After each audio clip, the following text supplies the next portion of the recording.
আপনাদের বাচ্চাদের নাম হাদি রাখা শুরু করেন, নাতির নাম হাদি রাখেন, এক প্রজন্মকে হাদি বানায় ফেলেন, আল্লাহ যেন কবুল করে।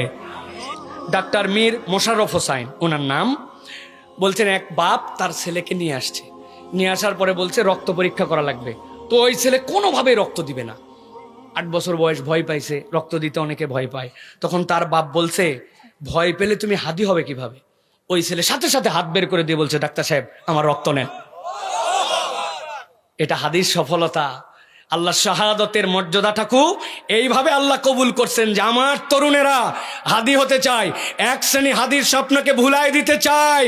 আমরা স্পষ্ট কণ্ঠে বলতে চাই, প্রত্যেক এই প্রজন্মের ইমানদারের হৃদয়ের মধ্যে হাদি ঢুকছে, আমরা ওই হাদির চেতনাকে লালন করব ইনশাআল্লাহ। রাজি তো ইনশাআল্লাহ? আপনাদের বাচ্চাদের নাম হাদি রাখা শুরু করেন, নাতির নাম হাদি রাখেন, এক প্রজন্মকে হাদি বানায় ফেলেন, আল্লাহ যেন কবুল করে। শহীদদের চেতনা মুছে ফেলা যায় না, যদি মুছে ফেলা যেত তাহলে হামজা রাদিয়াল্লাহু তাআলার নাম মানুষ জানতো না, ঠিক কি না? অথবা আল্লাহ রাব্বুল আমিন যেন কবুল করেন, বল আল্লাহুম্মা আমিন।